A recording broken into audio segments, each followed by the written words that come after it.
2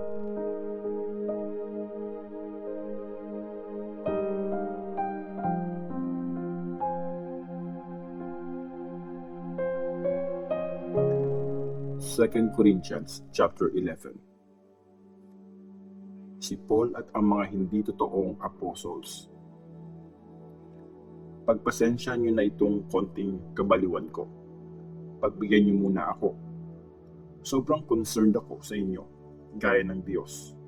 Para kayong dalaga na pinangako kong ipakasal sa isang lalaki. Si Christ yun. Pero natatakot ako na baka makurap ang isip niyo at lumayo kayo sa buo at totoong commitment niyo kay Christ. Ganon yung nangyari kay Eve nung niloko siya ng ahas at naniwala siya sa mga kasinungalingan nito. Ang bilis niyo kasing maniwala sa kahit sinong dumadating sa inyo at nagpe-preach tungkol sa isang Jesus na iba sa pinreach namin. Tinatanggap niyo din ang spirito at magandang balita na ibang-iba sa tinanggap niyo galing sa amin. Tingin ko, hindi naman ako mas mababa sa mga super apostles na yan. Siguro nga, hindi ako magaling magsalita, pero hindi ako pahuhuli pagdating sa dami ng nalalaman. Malinaw naming pinakita yan sa inyo sa lahat ng oras at sitwasyon. Hindi ko kayo siningil sa pagpipreach ko sa inyo na magandang balita ng Diyos. Binaba ko ang sarili ko para maitaas kayo. Masama ba yon? Ibang churches ang gumagastos para sa mga kailangan ko. Bale, parang ninanakawan ko sila para matulungan ko kayo. At nung time na kasama ko kayo, hindi ko kayo inistorbo pag may kailangan ako. Yung mga kapatid sa Macedonia ang nagbigay ng lahat ng kailangan ko. Hindi ako naging pabigat sa inyo noon at hindi rin sa future. Hanggat sinasabi ko ang totoo tungkol kay Christ, walang pwedeng pumigil sa akin sa pagyayabang kong ito kahit saan sa Akaya. Sinasabi ko ba to kasi di ko kayo mahal? Alam ng Diyos na mahal ko kayo. Itutuloy ko lang ang ginagawa ko ngayon para mawala ng dahilang magyabang yung mga apostles na yon. Sabi kasi nila, pareho ang ginagawa nila sa ginagawa namin. Actually, kunyaring apostles lang ang mga yon. Nagsisinungaling sila tungkol sa trabaho nila at nagpapanggap sila na mga totoong apostol sila ni Christ. Sabagay, si Satan nga mismo nagpapanggap na angel ng liwanag. Di na nakakagulat kung magpanggap din yung mga lingkod niya na kunyari nagsiserve sila para sa tama at matuwid. Sa huli, aanihin nila kung ano yung mga ginawa nila. Mga paghihirap ni Paul bilang apostol. Inuulit ko, huwag niyong isiping nababaliw ako.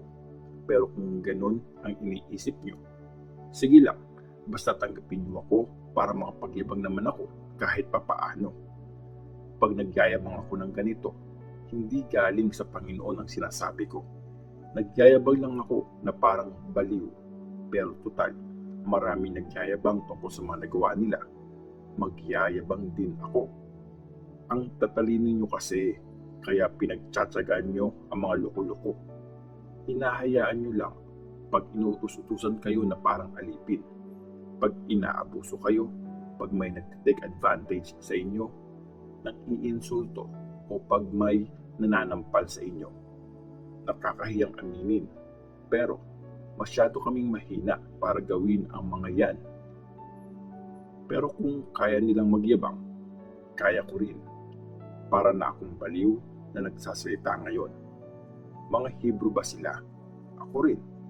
Mga Israelites ba sila? Ako rin. Galing ba sila sa lahi ni Abraham? Ako rin. Nagsiserve ba sila kay Christ? Baliw na kung baliw, pero ang masasabi ko lang, mas okay akong lingkod kesa sa kanila. Mas mabigat ang naging trabaho ko. Mas maraming beses akong nakulong. Napakaraming beses akong nilatigo. At mas madalas akong muntikang mamatay. 5 beses akong nabigyan ng 39 na hagupit ng mga Jews. 3 beses akong pinaghahampas ng mga Romans at minsan na rin akong pinagbabato. 3 beses kong na-experience na mawasak yung barkong sinasakyan ko at minsan akong nagpalutang-lutang sa dagat buong araw at gabi. Sa madalas kong pagbabiyahe, nalagay ako sa mga delikadong sitwasyon, sa mga baha, sa mga magnanakaw, sa mga sarili kong kababayan at sa mga Gentiles. Nakaranas din ako ng danger sa city, sa desert at sa dagat at panganib sa mga nagpapanggap na kapatid. Nagtrabaho ako at kumayod, madalas walang tulog. Nagutom ako at nauhaw, madalas walang makain, matirhan at maisuot. At bukod pa sa ibang mga bagay, araw-araw akong napipressure kasi nag-worry ako para sa lahat ng mga churches. Pag merong mahina, nanghihina din ako. Pag may natuksong gumawa ng kasalanan, nag-iinit ang ulo ko sa galit.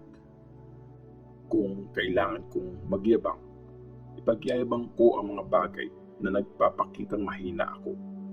Alam ng Diyos at Ama ng Panginoong Jesus na hindi ako nagsisinungaling. Purihin ang Diyos magpakailanman. Nung nasa Damascus ako, pinabantayan ng governor under ni King Aretas yung mga gate ng city para hulihin ako. Pero sinakay ako sa malaking basket. Tapos, binaba galing sa bintana sa pader. Kaya nakatakas ako sa kanya.